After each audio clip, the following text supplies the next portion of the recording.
For showing interest in my video. Just a little bit of housekeeping. If my dog starts barking, we'll just continue and just ignore it for the time being. And today I'll be analyzing Jane Eyre in Wide Sargasso Sea. And I'd like to start over with a quick plot overview of Wide Sargasso Sea. The book is split up into 3 parts, and part 1. Wide Sargasso Sea takes place 30 years after Jane Eyre. The purpose for this, I believe, is the emancipated slaves in the West Indies that live in Jamaica. There was a Maroon War amongst former slave owners and the ex-slaves, where Bertha, otherwise known as Antoinette in Wide Sargasso Sea, is a prime victim of. Her and her family felt misplaced. The slaves called her many things, including white nigger and white cockroach. They were poor and wore shabby clothes, and found it very difficult to live in those standards. We learn that they lived there after her father's death. Later in the book we learn. And Bertha's mother acted very strangely and would rarely leave the house. And when she did, she would ride her horse and the other slaves would be jeering at her, otherwise known as snickering and teasing her. From a direct quote, her soul had left her body. She was in a sense dead. After this, she married a man named Mr. Mason, who was rich and hired the slaves yet again for the family. Rumors had it that he only married her just for the money that he could potentially get while in the Caribbean. After a while, Annette, who was Bertha's mother, and Mr. Mason got in a quarrel. She wanted to leave the island, and he said he wanted to stay. Nothing was wrong. Afterwards, the slaves attacked their house and burned it down.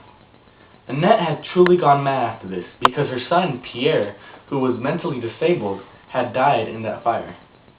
After this, Bertha became quite independent, because she lost her mother because she was now in a madhouse, and her father was always gone. She was forced to stay with her Aunt Cora, who took care of her, and she ended up going to a religious school, much like Jane did, until the age of 17. Her mother was very sick and lived in a country named Trinidad. She was almost never able to visit her. Mr. Mason visited her sparsely, roughly every 18 months, and brought with him extravagant gifts to give to her. I believe that those gifts were as a forgiveness token for what he had brought with Pierre's death and her mother's status. Later on we know that her mother had died while she was going to school, and the only 3 attendants to her funeral was Antoinette, Mr. Mason, and Christophine, an ex-slave. How she dies is left to our imaginations, but all we truly know about her is that she was a mad woman.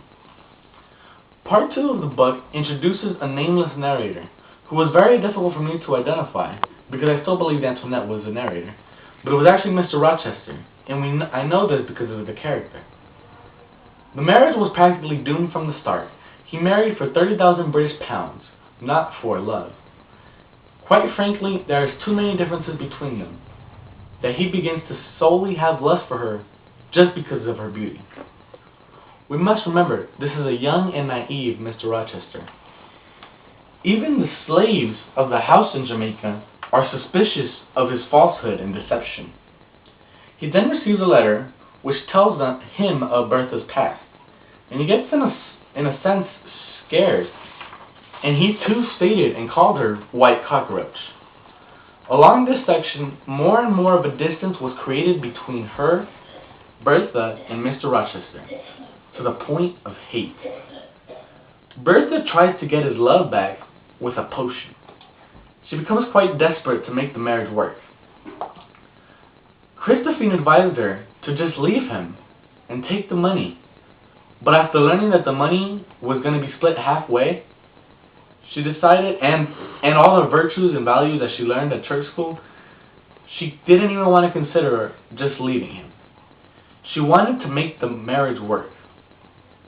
Ironically though, the potion that she gave to Mr. Rochester didn't make him fall in love with her. In fact, Mr. Rochester had sex with a slave. While Mr. Rochester cheated on her, she was so deceptive that she left for 3 days. This 3-day reference may be a reference to when Jesus Christ resurrected after 3 days. When she comes back, he accuses her of poisoning him with that potion, and when he grabs her hand, she bites into his wrist, an act that reminded me very much of what happened in Jane Eyre when she attacked him. At this point, Bertha had become delusional and crazy, the same Bertha we all know from Jane Eyre. Rochester is now thinking of locking her up like a madwoman, which is the intentions he has as he takes her back to England. This leads us to part 3 and the smallest portion of the book, where Bertha finds it weird that she's in a room. This section is very fragmented, and oftentimes jumps from point A to point B with nothing in between. She doesn't even believe that she is in England. She is taken care of by a lady named Grace Poole, who accepts a double salary for the daunting task of taking care of a madwoman. She has a dream of burning down the house, and when she wakes up from this dream, she decides to take action of burning down the house. The book ends with her carrying a candle while her guarding its flame. I want to add that the name of Bertha was given to her by Mr. Rochester as a very demeaning and hateful name. She didn't like it. The first element I want to compare in both the books is the characterization of both Jane and Bertha. They both essentially had no parents, making them very independent. They both went to a religious school where they learned the morals and values that they grew up with. They both were looked down upon by society. Bertha by the ex-slaves and Jane by the rich. But as where Jane was able to leave and make her own decisions, Bertha was forced to marry.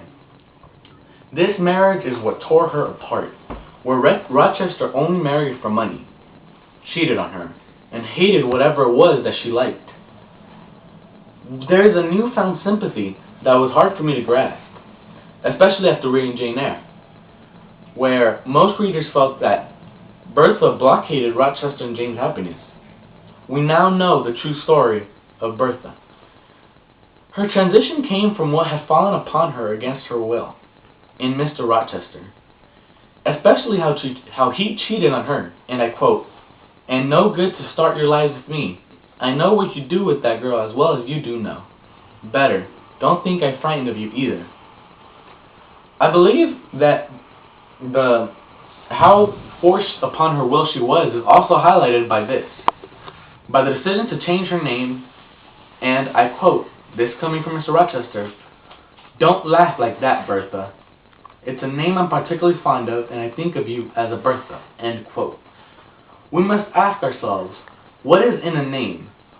To me, it is an identity and self-character, which here Mr. Rochester has obviously taken away from her. In contrast, Jane Eyre has a much better outcome, in a sense because she chooses where she wants to go next. She chose to leave Lowood, and she chose to leave Thornfield Hall. She was the master of her own destiny. She stuck true to her values and morals, and Bertha wasn't even given that opportunity, as she was forced to marry. The next thing I want to talk about is the plot. In Jane Eyre, we have a romantic love novel, revolving around achieving ultimate happiness through love, which they find in the act. In White Sargasso Sea, it's about how false love can lead to unwanted outcomes.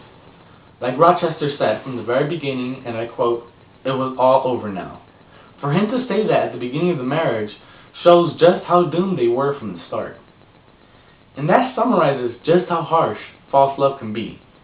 In one story, in Jane Eyre, it's achieving love in marriage, and the other about hate and separation. Hence the reason Rochester tried hard to get rid of her, and I quote, "Leave her only as a bad memory, locked up and forgotten." Next, I want to talk about the setting, which is very important, not so much in Jane Eyre as in White Sargasso Sea. Because in Jane Eyre, it truly just stays in England throughout the story. And although there is a small change in scenery here and there, the change in scenery doesn't truly create a significant theme that can be brought from it.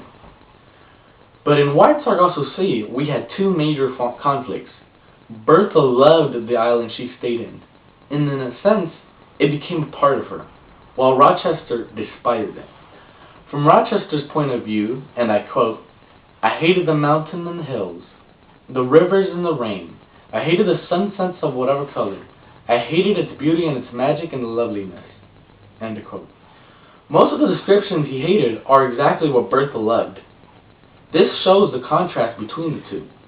When she was forced to leave to England, like I said before, Mr. Rochester took a part of her identity away.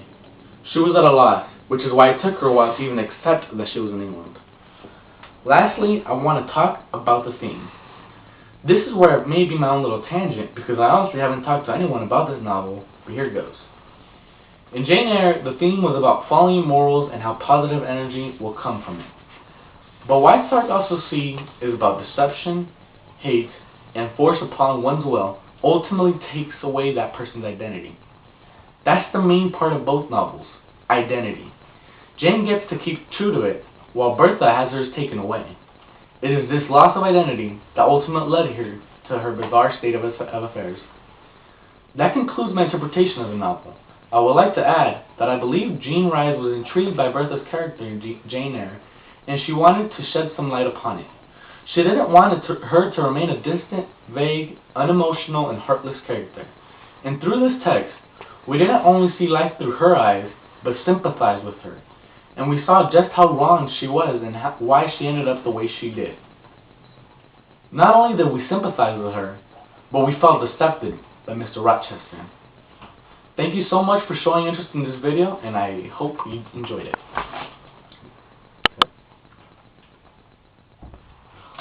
Yeah, how do I stop it?